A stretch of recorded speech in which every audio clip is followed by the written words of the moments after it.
Diyos sa ikapitong araw. Tayo man po'y gumagawa ng buhay laman. Ngunit, kinakailangan po natin maglaan ng panahon para sa ating espiritu. Kaya napakahalaga po ng Sabat sa ating buhay. Nasasabi po sa 2 Pedro 3:8, sa harap ng Panginoon, ang isang araw ay gaya ng 1,000 taon at ang 1,000 taon ay gaya ng isang araw. Ito po ang kagandahan ng ating pag-aaral sa Espiritismo dahil tayo po ay nagtitimbang sa pag-ibig, siyensya, sa moral at lohikal na pag-aaral. Kung gayon po, kung absent tayo sa Sabat, hindi lamang isang araw ang ating nilalampasan. Sa lohikal na diwa, base po doon sa 2 Pedro, maaari itong mangungulugan ng pagwawalang bahala ng isang araw ng Diyos na maaaring katumbas ng 1,000 taon ng espiritual na pagkakataon. Bahagi ko lamang po, no? Last year po kasi, kumuha po ng date yung kuya ko para pabinyagan po yung kanyang anak. So, sabi niya po sa akin, kasi noong December, meron po mga nag-anyaya din na magtalumbati. So, sabi niya, yan, sabi niya po sa akin, huwag ako nang kumuha ng, huwag ako nang kumuha or huwag ano ng mga mag-ano sa'yo, magtatalumbati. Kasi sa 24, kasi pabibinyagan niya nga po yung anak niya na pamangkin ko. So, 2 araw po yun, kasi overnight. So, 24 at saka 25. So, nung last year, umupo ko, sige. Tapos, nung pagdating ng January, naisip ko nga po, 24, 25, Sabado at saka Linggo. Sabi po sa Colossus, may pagpupulong po kami kabataan ng Sabado. Sabi ko, hindi na ako makakapagpulong ng Sabado. Wala, hindi pa ako makakapagpulong ng Linggo. Sabi ko sa sarili ko, sabi ko sa nanay ko, siguro huwag na lang tayo mag-overnight. Sabi ko, uwi na lang tayo ng gabi, magsabat tayo ng Linggo. At ayun nga po, pagkatapos po talaga ng pagpapasya na yun, na hindi na po kami mag-overnight ng aking nanay sa resort, sa resort po ginawa. Kahapon po yun eh. Tapos sabi nga, tumawag naman po ang mga magulang natin, si Tita May, si Tito Nilo, tsaka po yung kabataan. Ngayon nga po, kukunin ako ang guest speaker. So, tingnan po natin, gumalaw yung Panginoon, no? Parang hinintay niyo muna na mabuo yung loob ko, magpasya ako, na gawin muna yung Sabat. Kasi sa atin pong mga sanay na nagsasabat, parang kawalan sa atin na hindi tayo magsabat ng 1 linggo eh. Tapos, binigyan niya ako ng oportunidad ng Panginoon upang makadalo ako, upang, mabigyan ako ng oportunidad na makapagbayad ng utang.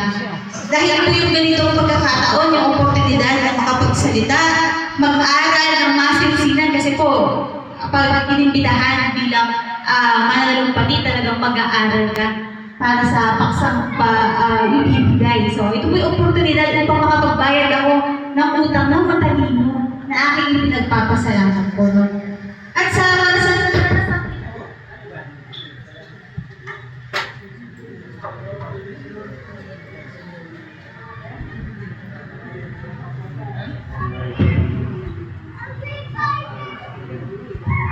tuloy po natin. At sa karanasang ito, mas lalo ko pong naunawaan na kapag inuna natin ang Diyos, hindi siya nagpapahuli.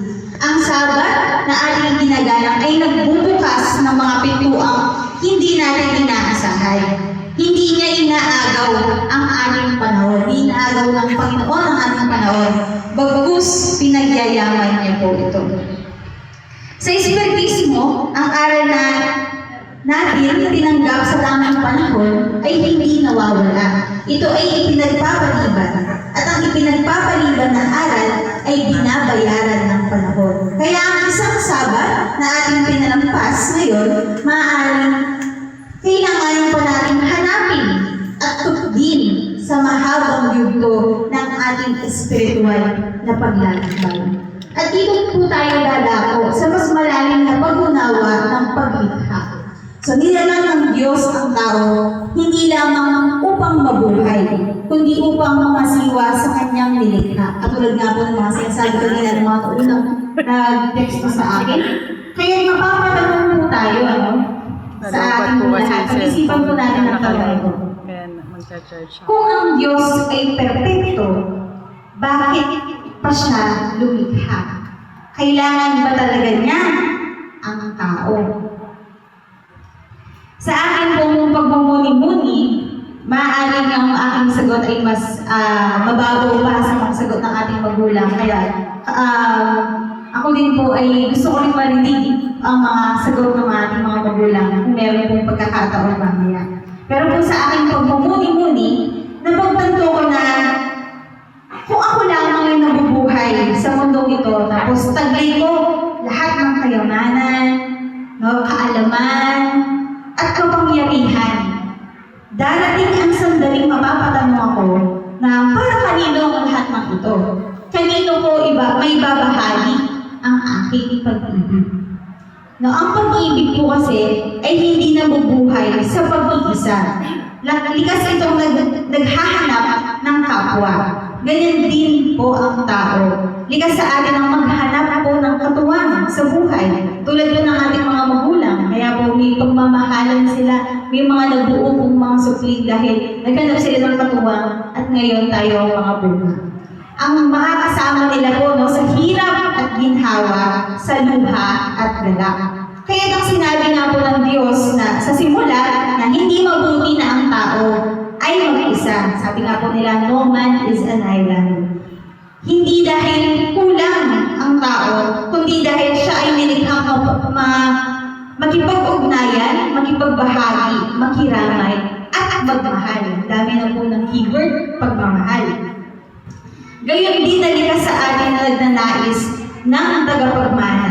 Isang magpapatuloy ng ating pinahalagahan, ng ating pag-ibig, at hindi ba sinabi rin sa kasulatan na tayo ay tagapagmana ng kaharian ng Diyos. Ayon po sa Santiago 2:5, hindi ba pinili ng Diyos ang mga dukha sa mundong ito upang maging mayaman sa pananampalataya at magmana ng kahariang kanyang ibinangako sa mga nagmamahal sa Kanya? Kung gayon po, bilang kasagutan sa aking tanong kanina, hindi po naglalang o nilikha ng Diyos ang tao dahil siya ang nangangailangan, kundi dahil siya ay nagmamahal. Ang paglikha ay hindi bunga ng kakulangan, hindi po kulang ang ating Diyos, kundi ng kasaganahan ng pag-ibig. Tulad ng isang amaoy na hindi sila nag-aanak dahil may kulang sa kanila, kundi dahil may pag-ibig silang nais ibahagi. So, lahat po ng bunga ng pag-ibig, lahat po yun mabuti. Kaya sa ating mga magulang, hindi naman po siguro nag-anak dahil ay kailangan ko mag-anak kasi para may mag-alaga sa akin sa susunod na araw, ganyan. Nag-anak po ang ating mga magulang dahil meron po silang tuwang na pag-ibig na pwede pa po nilang ibigay sa mga anak nila, na iibigin nila, papalakihin nila, ibibigay ang mga pangangailangan. Ganun po ang Panginoon. Dahil ang Diyos ay pag-ibig. Ang pag-ibig po ay kaya niyang ibigay sa kanyang mga anak. Nilalang ng tao bilang katiwala ng sanlilikha, hindi upang abusuhin natin o abuhin natin ang ating mundo, kundi upang pangalagaan at ingatan po natin.